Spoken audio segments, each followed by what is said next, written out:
The battle for the future of Bitcoin is heating up big time, with top officials in the US government coming out very vocally against Bitcoin in the last couple of days, which has seemingly spooked the markets as the price of Bitcoin has taken a big dip since then. While many people were out there cheering the coming of Facebook's Libra, it appears that Facebook has indeed kicked the proverbial hornet's nest. So now we see Bitcoin back under $10,000 at the time of recording this video. The question is, are you buying, or do you think that the fear will drive the prices lower? I know that many of you guys out there are just dollar cost averaging and probably really welcome this chance to get 4-digit Bitcoin once again. But man, oh man, do I love watching how quickly the sentiment can change in the crypto markets. Last month we were in the extreme greed zone. Last week was still strong greed. Yesterday we hit fear, and today, extreme fear. Oh, Bitcoin is so funny because, just recently people were saying, man, I wish I had bought Bitcoin when it was under $10,000. And now's that chance again. For the brave, anyway. So what is happening? Well, it all started with Trump, the tweeter-in-chief. Now, the president said that he is not a fan of Bitcoin. He said that Bitcoin just comes out of thin air. Meanwhile, doubling down on the preeminence of the ultimate out of thin air currency, the dollar. Saying that the dollar is stronger than ever and is dependable and reliable, and that the dollar will always be the most dominant currency in the world. If history has taught us anything, it is that change is a constant. And in terms of money, no currency has lasted the test of time. The dollar will not be the number one currency forever. In fact, for a wide range of geopolitical events, its days increasingly seem to be numbered. And the funny thing about this is that the president of the USA has basically just said that Bitcoin is a threat to the dollar, while at the same time advertising Bitcoin to his millions of followers. Just let the gravity of that situation sink in for a second, guys. It's massive. Now, the US Treasury Department has also expressed very serious concerns about cryptocurrencies such as Bitcoin, which have been exploited to support billions of dollars of illicit activity like cybercrime and tax evasion and extortion and ransomware and illicit drugs and human trafficking. Oh, that's spooky stuff, guys. I should be scared. You should be scared. We should all be scared of Bitcoin. It's funny, of course, because Bitcoin's not actually super amazing for those things because of, the public ledger nature of Bitcoin being kind of, public, right? And the addresses can actually be linked to people with enough due diligence, which they've been figuring out how to do. But if it is used for those bad things, then yeah, okay, fair enough. But it actually kind of doesn't really come close to the ultimate monetary kingpin of crime, drugs, money laundering, basically everything else that society considers to be bad. The dollar. The dollar is the number one currency globally for all of those bad things. It is the financial tool of choice for criminals, including the criminals who wear suits and run banks, because they're the biggest money launderers. Now, the Treasury Secretary went on to say, we are concerned about the speculative nature of Bitcoin and will make sure that the U.S. financial system is protected from fraud. Lol, these guys that's too funny. It's a good one. It's a good one, man. I like it. Just go over to Wall Street and see how well the politicians are working to prevent fraud. It is the business model of Wall Street, guys. This is all about the defense of the dollar. It doesn't have anything to do with them being worried about crime and Bitcoin and all that stuff. It's about protecting the power of the state and the power of the banks. But it was not Bitcoin that brought the increased scrutiny from the highest levels of the US government. No, we can thank Facebook for that. Thanks, Facebook. Appreciate it, man. Now, it seems that the proposal for big tech to get into the banking sector is really shaking the banks to the core. The Secretary of Treasury said that Facebook's planned Libra project and other cryptocurrencies pose a national security risk to the USA. That's crazy to hear them say that. A national security risk. It would appear that the governments and the banks are starting to get pretty gosh darn scared about losing their monopoly over money. In response to Facebook, House Democrats in the USA are considering a bill to ban Facebook from the finance industry. The so-called Keep Big Tech Out of Finance Act would essentially ban large platform companies like Facebook from performing banking functions. And yeah, look guys, I am not, nor have I ever been excited about Facebook's Libra coin. But wow, that is a harsh reaction and a crazy precedent to be setting. And it is funny to see people out there selling Bitcoin because the US government is taking Facebook to task over its proposed crypto coin. Crazy times. But it would seem that the worry from investors is that this is just going to be the beginning of some kind of a wider crackdown on crypto in the USA. One worrying thing is that with one fell swoop of President Trump's pen, he could actually write an executive order banning Bitcoin in the USA, or at least making it much harder to operate Bitcoin in the United States.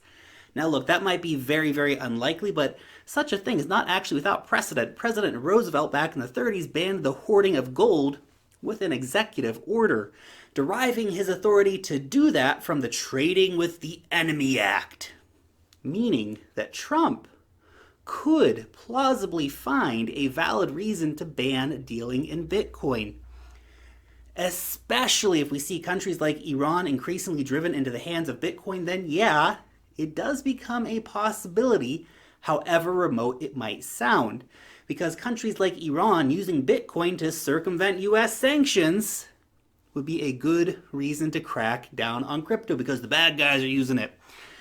And of course, it would be a national security threat to American foreign policy initiatives.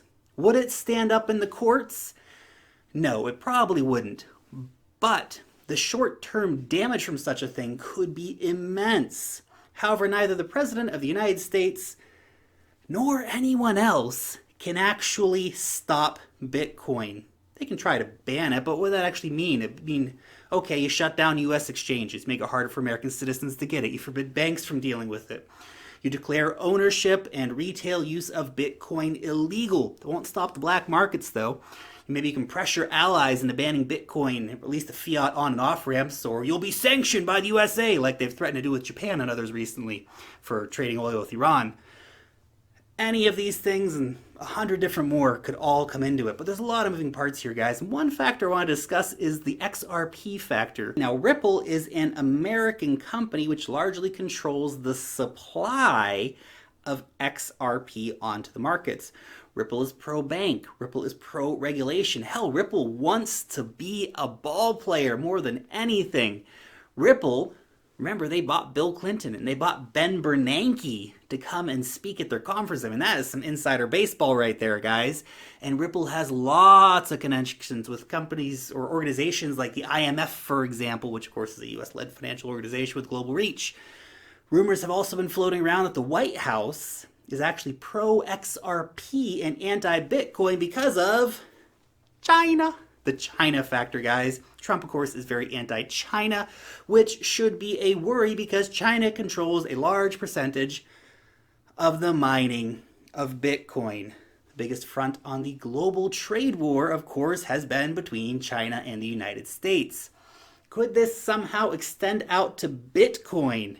How could such a thing even be implemented? I don't even know, guys. It's kind of crazy to think about, but let's just throw out some random ideas here. Considering maybe the US tariffs, of course, can be undermined with cryptocurrency, it doesn't seem so out of bounds for seeing some kind of tariffs maybe trying to be placed on top of Bitcoin, however misguided and ridiculous that may be. But let's just say, for example, there'd be a 10% additional tariff on Bitcoin for anyone in the US looking to buy or sell Bitcoin because it's a Chinese import. Could happen, guys. Not likely, but maybe we'll see, for example, additional tariffs on mining hardware, or which are nearly exclusively made in China. This could effectively kill the future of the crypto mining industry in the United States. I don't really see any of that stuff happening, but it is worth consideration because that's actually within the range of powers of the president. Then, of course, there is good old Facebook kicking that hornet's nest and causing a whole bunch of trouble. Libra has been, to be honest, too damn easy to shut down by the government. And it actually really proves why Bitcoin is so damn powerful because there's no one to call into a hearing at Congress. The code is like Pandora's box, guys. It is live, it is running, it cannot be uninvented. Bitcoin cannot be stopped. The only thing the US could do is screw itself out of the future of the tech industry by imposing even more draconian laws than they already have in the US. And the USA is already suffocating the crypto industry domestically, according to industry insiders. But shutting down Libra, I think, would be a negative in the long run, as it will basically disincentivize other companies from innovating and leave all the financial power with the banks. Which leads me on to the freaking banks, guys. Shutting down Libra has shown that the banks are indeed the masters of the land, assuming that Libra does actually get shut down definitively, right? Now, just look at how swiftly they actually got their puppets over in Washington to attack Libra. Now, if we think that these guys aren't behind the scenes pulling the strings on these politicians, that would be silly to assume, because this is exactly what they do. The banks have insane influence on US politicians.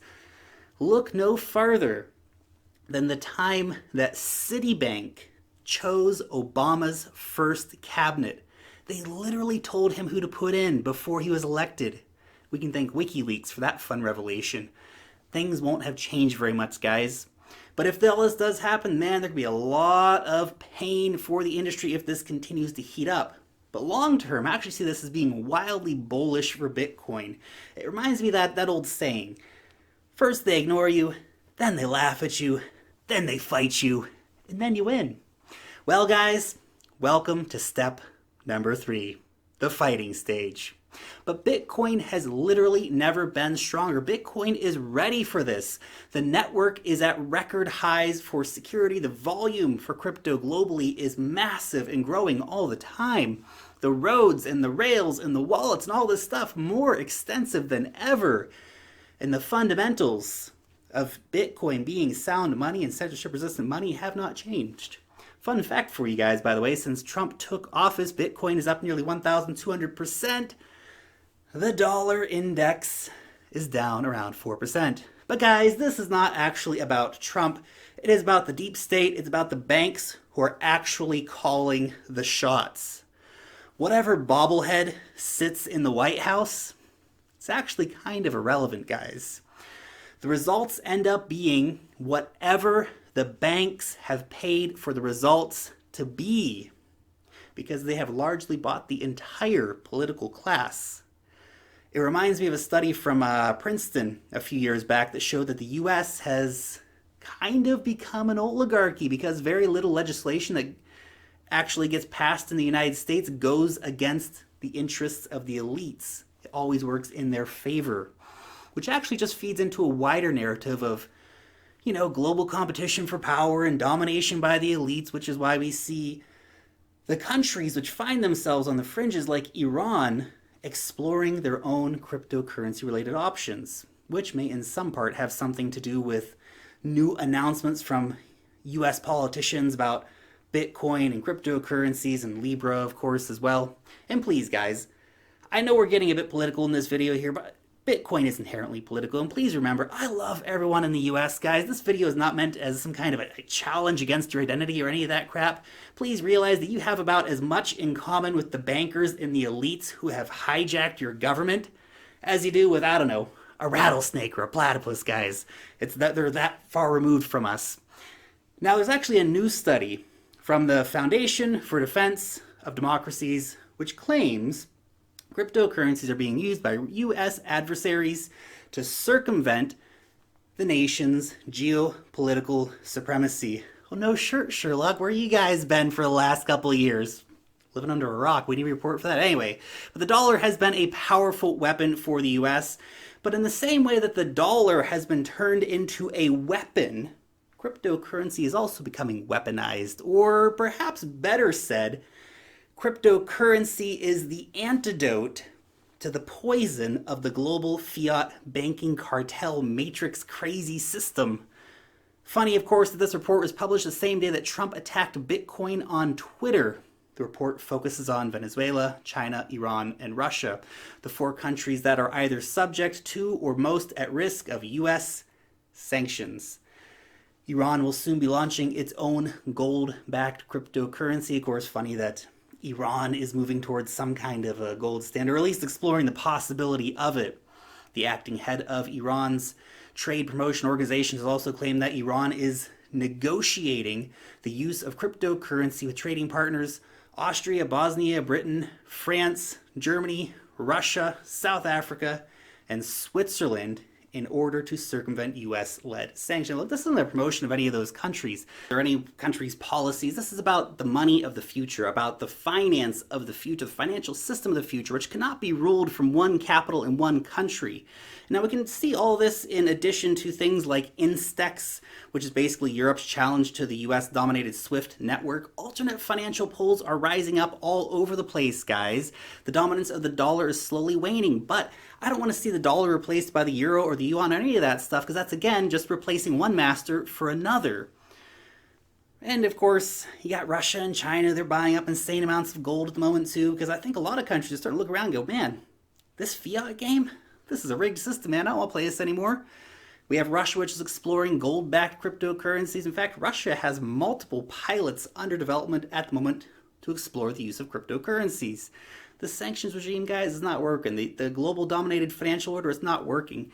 The harder the noose is tightened, the more countries are choosing alternatives. Now, look, you may not like Iran, you may not like their politics. That's all good, guys. I get that. But when we face the reality that countries on the fringes are the ones who are providing the real use cases for Bitcoin and cryptocurrency today, it's some powerful stuff, guys. It really is. But sadly, none of these countries are considering Bitcoin, at least not publicly or not yet. But it is only a matter of time before a country comes out and says that it bought, 10,000 Bitcoin to add into the central bank reserves. Personally, I think it's probably going to be a country like Switzerland. They'll probably be the first ones across the border to do that, but it could very well be one of the sanction-afflicted countries like Russia or Iran. And interestingly, Iran seems to be doing another about-face in terms of its stance towards crypto and is now exploring how to welcome Bitcoin miners into the country. The Central Bank of Iran is planning to allow licensed cryptocurrency mining inside the country. And there are reports that Chinese miners are already negotiating with Iranian leaders to set up mining operations in Iran's free trade zones. Now, these new facilities would be in addition to an estimated 148,000 ASIC miners, which are already running in Iran. Now, let's just give this a lowball figure here and say that these are old machines. They're all only doing like 10 terahashes apiece. Many will be doing much more than that, but just for the sake of argument, let's take the very low estimate. And we could assume then that Iran is now running an absolute minimum of around 2% of the Bitcoin network. Of course, that is a number that is likely to increase if mining is officially sanctioned and these Chinese companies start moving shop over to Iran. Guys, the currency wars are heating up big time. This is a game of global economic dominance. And only one currency is perfectly suited to rise above all the political drama. Only one currency thrives the more it is attacked. Only one currency is not ruled by one country's economic policies. Ignore the FUD, guys, because Bitcoin is just getting started. Anyway, guys, just my 2 Satoshis. You'll hit me up down below and let me know what you think about all of this crazy news coming out of the US. What do you think about the tweets? Do you think that this can be the start of some downward trend in the US? Let me know about down below, guys. Thank you so much, as always, for watching. I really, really appreciate your time. And, of course, if you did enjoy the video, leave a thumbs up on it, guys. You can always subscribe to the channel if you're new around here. Remember to click that bell, too, so you know when I put out a new video. Long live the blockchain. And peace out till next time.